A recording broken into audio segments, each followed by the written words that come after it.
Mayong gabi sa atong tanan mga pinangga nga mga kaigsunan o mga kapaglaom nga nagsunod sa ato nga programa sa takna sa pagtuon sa Lunes gabi, Miyerkules gabi o sa Friday sa gabi.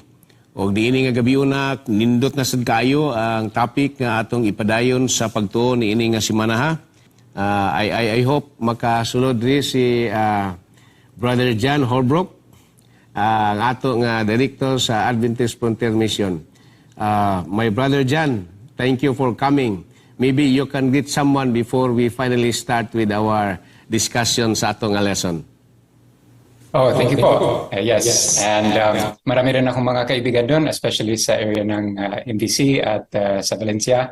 So, pagbabati ko rin sa bawat isa sa inyo. Okay, salamat. Now, we are going to start now with our lesson. O ang ato nga lesson mga hinigugma ko nga mga kapaglaom, naguluhan kini siya Mission to the Unreached Part 2. O ato na natudaan ang sa Domingo, sa Lunes, o karon ang atong focus ni ata sa Tuesday and Wednesday. Now, ako sa basahon ang ato nga key text nga makita nato sa Matthew chapter 15 verse 28. Then Jesus answered and said to her, O woman, great is your faith. Let it be to you as you desire. And her daughter was healed from that very moment. So, ato ning nasabtan kay na-discuss mo nato ni ato mga ningagi nga mga gabi. This is a Canaanite woman. Miadto siya ni Jesus, nagpakiluoy kay iyang bata nga babae gipusis sa daotan nga espiritu o atong nakita nga by the power of Jesus, sa paghangyo nining Canaanite woman, naayo ang iyang anak. Muna'y hatagan po nato og dako kay nga pagtuon ning gabi una. Just a little review sa mga nangaging gabi. We focus on the mission to region beyond. This is Tyre and Sidon. Ug atong nakita dinhi nga ang mga previous nato nga duha ka mga gabi dunay dako nga focus sa mission to the cities. O bisan pa niining ato nga pagtuon karon, ato gihapon ning mahatagan og pagtagad nga pagtuon mission to the cities, mission to the unreached people group. Mao ni ang hatagan og dako nga pagpamalandong nato ning gabi una. Now dinhi sa Tuesday in Tyre and Sidon. My brother John, unsay imong what can you say about our Tuesday lesson? Yes, so sa lesson natin ngayon sa Tuesday and sa Wednesday, mas focus dito specifically sa key story natin, yung tungkol mismo sa babae na taga Sidon. At itong kwento ay malimit na nagiging problema or hindi naman problema pero nagtatanong ang maraming mga tao, parang mahirap kunting maintindihan itong story. So mabuti talaga na i-discuss natin itong kwento kung bakit nga parang mysterious ang sagot ni Jesus. Bakit ganito ang sagot ni Jesus sa babae na ito? So makita natin ito sa lesson na ito kung bakit ganoon ang sagot niya. Yeah, so ato makita din yung mga kaigsunan, mga kapatid, nga di ay usa ka babae, o niya kini nga mao nga babae, ni dool siya ni Jesus, niya duha ka book ang naghatag og pagsulat niini, duha ka mga disciples si Jesus. This is in the person of Matthew and in the person of Mark. Unya kining duha ka mga writers, they are writing, depicting this story, citing the story with a different target of hearers o mga readers nila. Si Matthew, nagsulat siya sa usa ka specific nga focus nga ang iyang focus ani murag paragyod, o dili kay murag kundi paragyod sa mga Hudiyo nga background o mga readers or ang iyang pagsulat with the focus para sa mga Hudiyo nga parihan niya. While si Mark is focused on his writing para sa mga hintil. Diri ato ganing makita nga si Matthew ay ang target nga mga audience, ang kang Matthew nga pagsulat niya mura og iyang gisunod ang usa ka Jewish nga panghunahuna. Kung ato nga makita dinhi sa ato nga lesson, si Matthew was focused nga kining mao nga babae, this Canaanite woman, is a despised heathen. Sa to pa mura og sinalikway, kanang mga walay bili nga mga tao nga niduol ni Jesus. And this Canaanite woman, kung ato nga mas makita in the writings of Matthew, atong masabtan nga mura og wala gyud kaayo tagdan ni si kining maong babae, to the point nga ang mga disciples miduol pagani ni Jesus, ipalakaw na lang to ning bayhana, send her away. Then atong makita din nga ang maong babae kan gyud kanang grabe gyud ang iyang nga pagduol ni Jesus nga dili gyud siya mi-give up. Unya atong nakita nga gani si Jesus nagingon nga kanang ang pagkaon nga tinapay dili ni para ni sa mga bata, dili ni maayo kwaon, isalibay ngadto sa mga iro. Pero imong makita din ang Canaanite woman nagingon siya nga, Lord, even the dog mukaon sa mga mumho.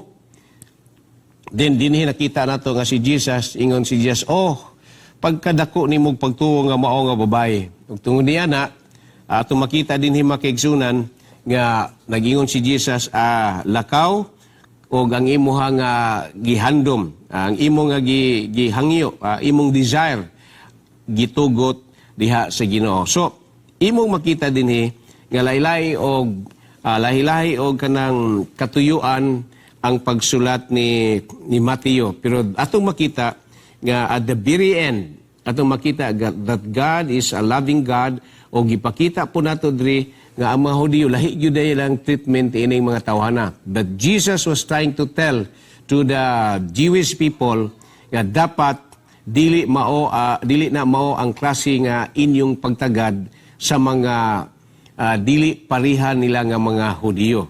So si Mark pod lahi pod ang iyang focus.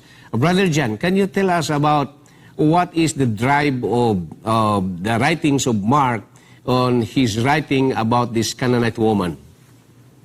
Yes. So kagaya rin po ng binanggit natin kagabi, ito actually a very good illustration, yung binanggit natin kagabi, yung contextualization. Na in both stories, both in Matthew at in Mark, ay parehas naman ang story, parehas rin ang ibig sabihin, ang tinuturo, pero makita natin na binago niya ang terms, binago niya ang tawag sa babae, binago niya yung pagbabanggit kung anong nationality, depende sa audience niya para makarelate ang audience sa sinasabi. Para kung ito ay para sa mga Jews or kung ito ay para sa mga Gentiles, especially dun sa Rome, most likely ang Mark ay sinulat sa mga taga-Roma. At dito natin din makita yung sa extra paliwanag ni Mrs. White dito sa bagay na ito na ito talaga training for the disciples. Alam ni Jesus na ang babae na yun ay naghahanap sa kanya kaya pumunta siya doon, pero also ito ay sinadya niya talaga upang training para sa mga alagad. Napakaraming mga taong nangangailangan ng tulong, nangangailangan ng kaligtasan, nangangailangan ng pag-asa at yung meron kay Jesus sa palibot ng Israel. Pero dahil sila ay very focused on themselves. Gusto nila na sila ay laging magkasama, hindi nakikita nila ang mga needs around them. Gusto raw, sabi ni Mrs. White, gusto ni Jesus na makita ng mga alagad ang mga needs na yun around them kahit outside of Israel, outside of their own nation. At lesson din po yan sa atin. Natural talaga sa tao na gusto nating magkasama lagi ang mga kaparehas nating kapananampalataya. Pero nasa palibot natin ang napakaraming mga taong nangangailangan ng ating pagmumisyon, ng ating pagpapakilala sa kanila kay Jesus. So this is a very, very important lesson for us. So mura, Brother Jan, nagpasabot lang, is trying to tell us that Jesus was trying to train his disciple. When you do a mission to the other group of people, to the other nationalities, you should have no prejudice, wala kayong iniisip na itong mga tao, hindi ito kasali ng kaluwasan, ng salvation. So, here makita natin na si Mateo, the writings of Matthew, makita natin na ang mga Jews talaga, parang hindi nila gusto na kayo, mga despise kayo, mga mga nubalyo kayo ng mga Canaanites. Wala kayong, hindi kayo kasali sa salvation. So, parang ganun ang makita natin dito sa attitude ng mga Diyos na dinefect na pinakita ni Mateo. Pero here Jesus, ato nakita, Jesus was first silent. Hilom siya, nangayo ang babae o tabang. But eventually, ato nga makita nga si Jesus iyang giprove sa mga disciples niya nga ang kining kananay tuman is also deserved. Bisan tuod nga dili ni siya belongs to the people of God nga gisaad sa ilaha, but this woman deserve also full salvation. Kay eventually si Jesus na ingon, ang imong handom, ang imong desire nga maayo ang imong anak was granted by God. So this is an idea to give us that God is a loving God who is not respecter of race, nations, or whatever your color, or kay ang salvation is for all. Then I would like to have a little emphasis on the writing of Mark. Kay Mark naman mga kaigsunan, atong makita diri nga ang babae gihatagan og focus ang kanang woman nga kining maong babae has a big concern for her daughter. Nga duol siya for the sake sa iyang anak. Balag tagdon siya ni Jesus or not, nagpakiluoy gyud siya. Eventually, ang iyang request ni Jesus was granted. So here we can see si Mark is depicting this mother as a mother who truly loved his daughter. And because of her concern to her daughter, ang iyang request was granted by God. So it also tells us nga dili sa katawan sa Ginoo outside dito sa mga Gentiles, kung ang mga tao muduol ni Jesus, si Jesus maluoy nga mupasaylo og dawaton ni mga tawhana ngadto sa iya nga katilingban. So that is what I see in the writings of Mark about the Canaanite woman. Gi-emphasize yun ang iyang nationality, that she is a Syrophoenician nga babae and a Gentile, and yet God has compassion to this woman. And when we do something good, when we do something for the work of salvation, these people, they are included. Brother John, can you give more input? Yeah, actually may karanasan kami ganito rin sa mga mangyan, sa pag-mission namin sa mga mangyan. Mula bata pa ako, ang mga mangyan sa Occidental Mindoro ay for centuries sila ay despised, prejudiced against. Maraming iba't ibang lahi ang dumaan dun sa Mindoro at ginawa silang mga alipin, sinamantala sila, inabuse sila. So nung dumating kami, yun ang isa sa mission namin ay ipakita nga sa kanila na mahal pa rin sila ni Jesus, na hindi sila rejected or outside, kundi si Jesus ay dumating, kagaya rin dito sa region ng Tyre and Sidon, na si Jesus ay dumating rin para sa kanila. Pero also, itong karanasan ay lesson para sa akin kasi many years later, may plano kaming mag-mission sa next tribe. At nung binanggit namin dito sa mga mangyan, na-realize nila, especially yung isa sa mga leader, na-realize niya, ay saglit lang. Prejudice din pala ako sa group na ito.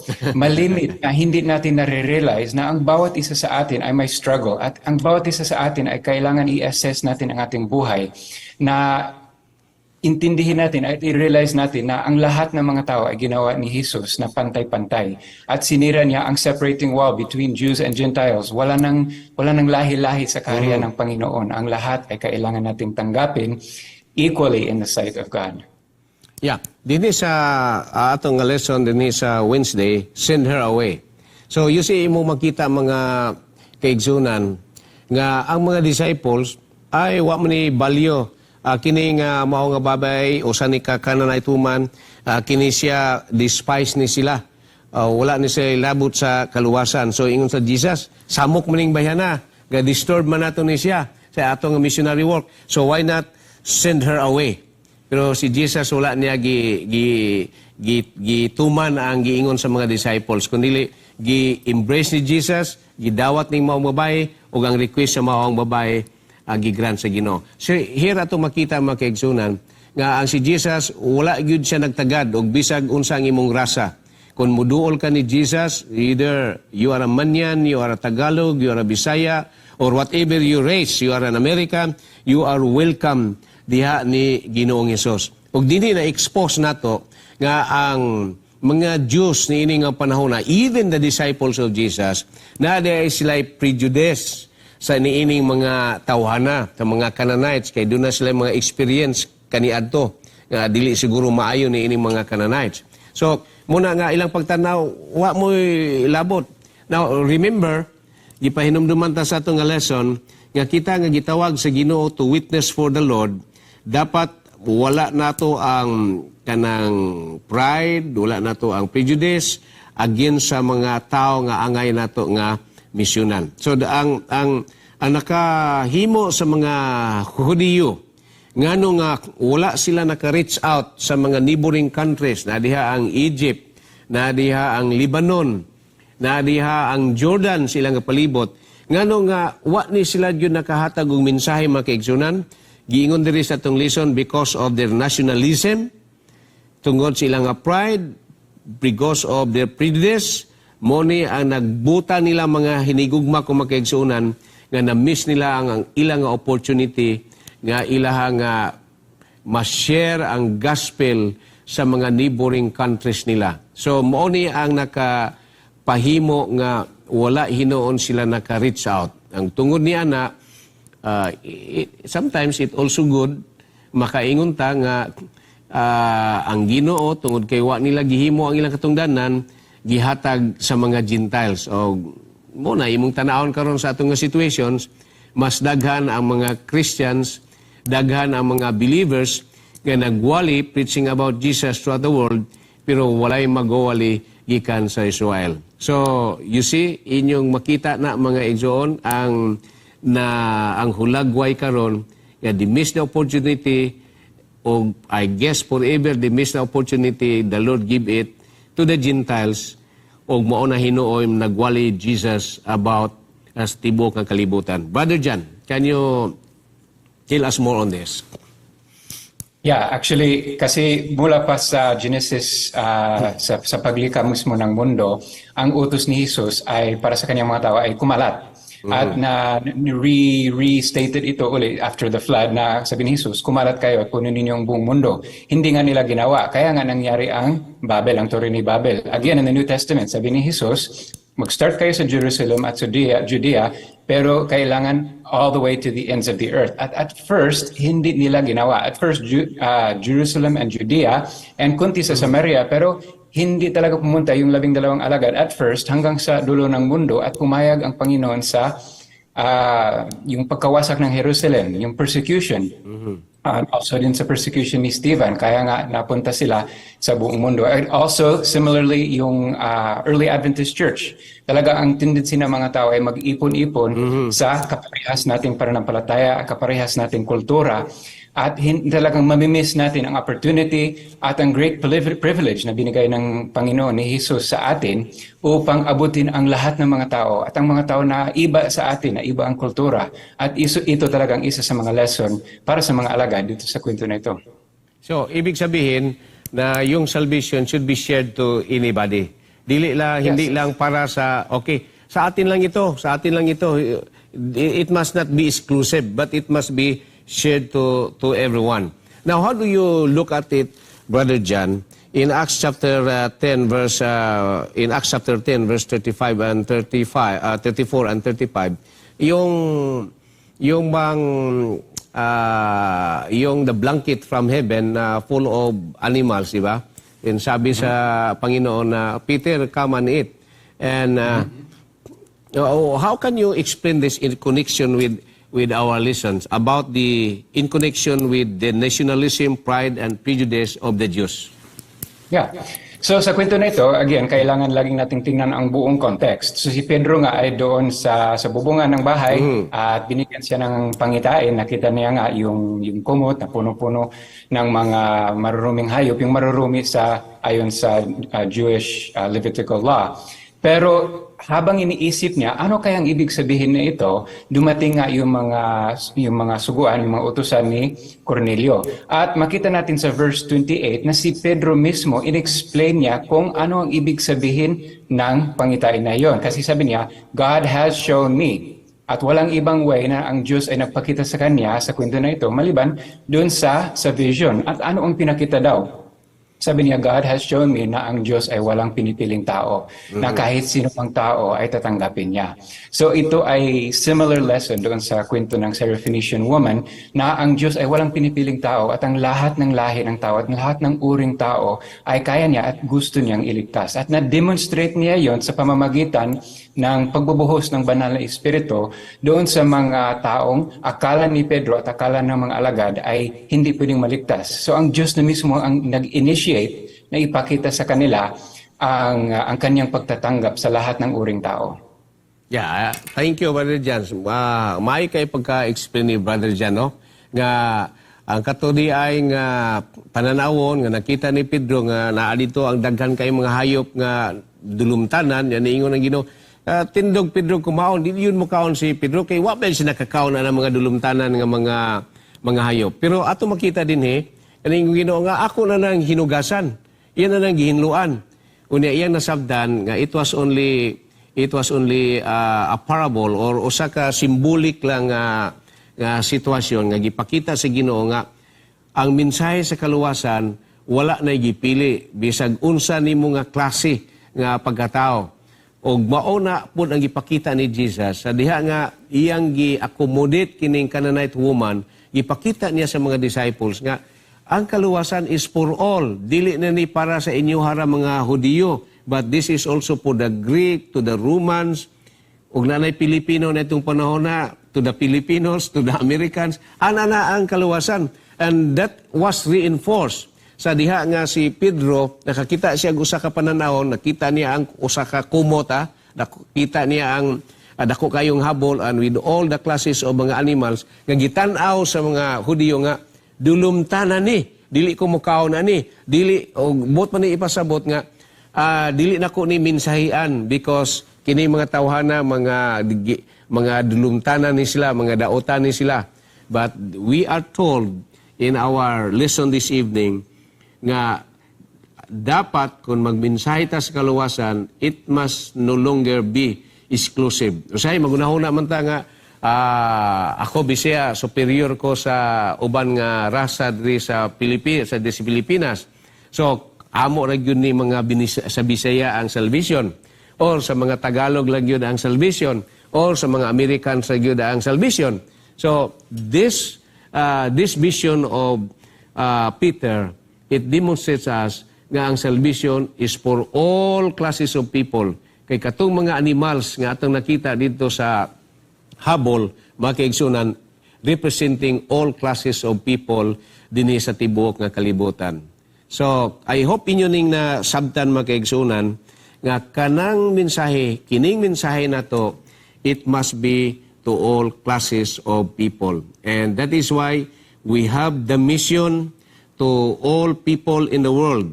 And in our lesson here in Wednesday, we are told today, in the cities, there are many population groups with whom Jesus Christ wants His people to share the blessed hope of the second coming or the second advent. So, Brother Jan, back to the city evangelism. This is very challenging. How do you see we will be able to really reach this group of people? Kay daghan man kay ni many of these people in the society, in the city, we really have to address. Yeah, so maraming mga strategies dyan, maraming mga pamamaraan, hindi natin kayang isa-isahin lahat ngayong gabi. Pero ang isa sa mga strategies ng Early Adventist Church sa panahon ni Mrs. White na talagang nag-catch sa attention ko ay yung ministry to the immigrants. Actually, may ugali ang mga Adventist nung unang mga araw doon sa New York City na every time na may barko na dumating galing sa iba't ibang bansa, kung galing sa Europe, kung galing sa China, kung saan man, na puno ng mga immigrants, laging nandyan ang mga Adventist na ready sumalubong doon sa mga immigrants na maring hindi pa marunong mag-English, hindi nila naintindihan ang sistema doon sa Amerika, wala silang contact, wala silang tirahan, ina-adopt agad ng mga Adventist at tinulungan sila na maghanap ng trabaho at mag-integrate into society. Kahit sa atin ngayon, maaring hindi marami ang mga dayuhan na pumapasok, pero kapag ang usapan ay mga siyudad, laging may mga pumapasok sa siyudad na galing sa probinsya, galing sa iba't ibang lugar na hindi pa talaga familiar sa siyudad. Nung sila ay doon sa probinsya, maaari sila ay in a system or in a clan or group na talagang set na set ang kanilang ways. Pero paglipat sa siyudad, first of all, sila malibit na nalilito sila at kailangan nila ng tulong maka-integrate sa city. Pero also open ang kanilang kaisipan sa mga bagong ideas. At itong mga tao ay ready na maging kaibigan ng mga Adventist, mga Christians. At pwede talaga nating tulungan sila, hindi lang na maka-integrate into the city, kundi upang makilala nila si Jesus. Yeah. Sometimes and in many occasions, God allows that these people will go to the city to find some opportunities. And in there, atong makita po nga it's a privilege for us nga ma-reach nato ni mga tawhana through our good welcome or accommodation or assisting these people para nga ma-reach out sila sa kamatuoran. And brethren, there are really, maybe sometime later, there will be a topic for city evangelism that we can discuss further. Brother John, we are out of time, and I'm very happy that you are here tonight. I hope this coming Friday you'll still be around. And thank you. And just before we close our lesson, please pray for us. Okay, let us pray. Muli, Ama, lumalapit po kami sa inyo. Maraming salamat po sa napakagandang mensahe talaga ng dalawang kwento na ito, na wala po kayong pinipiling tao, na lahat ay mahal mo. Walang pinipiling lahi, wala pinipiling lugar or bansa or anuman, kundi ang iyong kaligtasan ay libre para sa bawat isa. Tulungan niyo po kami, Ama, na i-extend namin, iabot namin ang iyong kaligtasan, ang iyong mabuting balita sa bawat isa kung saan man sila. Napuntahan namin sila. At maraming salamat po sa iyong gabay, sa aming pagsunod sa iyong utos, abutin ng buong mundo. Sa pangalan po ni Jesus. Amen. Amen.